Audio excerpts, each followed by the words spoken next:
श्रीमद् भगवद गीता अध्याय 1 श्लोक 29। जब शरीर कांपने लगे, आवाज़ सूख जाए और आत्मविश्वास डगमगा जाए, समझ लीजिए जीवन का कुरुक्षेत्र सामने खड़ा है। आज का यह श्लोक हमें बताता है कि महान योद्धा भी अंदर से टूट सकता है। श्लोक वेप्थुच शरीर में रोमहर्ष चायते संदति मम गात्राणि मुक्च परिश्योति 29। इस श्लोक का एक एक शब्द का अर्थ समझेंगे। वेपतु च शरीरे, कब कभी कांपना और शरीर में रोम च, मेरे रोंगटे खड़े होना, और जायते सिंधति मम, उत्पन्न हो रहे हैं, शरीर स्थिर हो रहा है मेरे।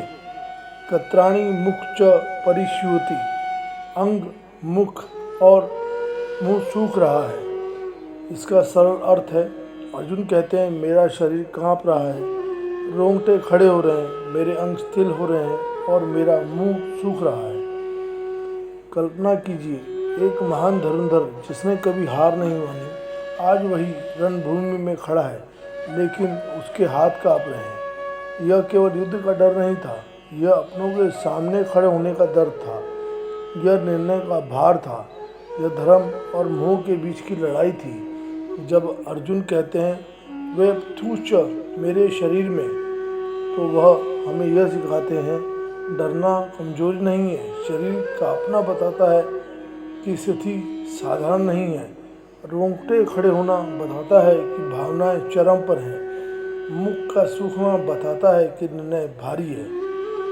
लेकिन ध्यान दीजिए, अर्जुन भागे नहीं, उन्होंने अपने डर को स्वीकार किया, उन्होंने अपनी स्थिति श्री कृष्ण के सामने रखी।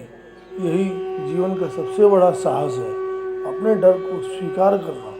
हर किसी के जीवन में एक कुरुक्षेत्र आता है, कभी करियर का, कभी रिश्तों का, कभी आत्मसम्मान का। उस समय शरीर भी साथ छोड़ देता है, मन भी डगमगा जाता है, लेकिन वही क्षण हमें गीता तक ले जाता है, यही क्षण हमें भगवान की ओर मोड़ता है। अर्जुन की यह अवस्था कमजोरी नहीं बल्कि परिवर्तन की शुरुआत है।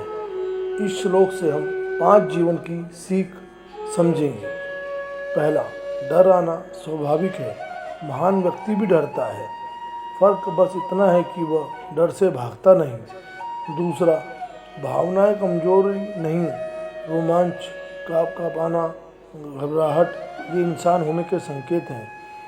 तीसरा, निर्णय का बोझ शरीर पर भी असर डालता है, मानसिक तनाव शारीरिक लक्षण बन जाता है। चौथा, सही मार्गदर्शन जरूरी है, अर्जुन ने मार्गदर्शन मांगा, इसलिए गीता ज्ञान मिला। पांचवा, हर संकट बदलाव का द्वार है, न अर्जुन टूटते तो गीता न मिलती। जब जीवन आपको हिलाए, जब शरीर कांपे, जब शब्द सूख जाए, तो याद रखना यह अंत नहीं है, यह आपकी गीता शुरू होने का संकेत है। क्योंकि कुरुक्षेत्र बाहर नहीं भीतर है। दूसरों से नहीं, अपने से डरो। और विजय तब मिलती है जब हम भागते नहीं, समझते हैं। अगर आपको यह वीडियो में कुछ सीखने समझने वाली बात नज़र आती है तो लाइक करें और कमेंट में लिखें, मैं डर का सामना करने के लिए तैयार हूँ। जय श्री कृष्ण। राधे राधे।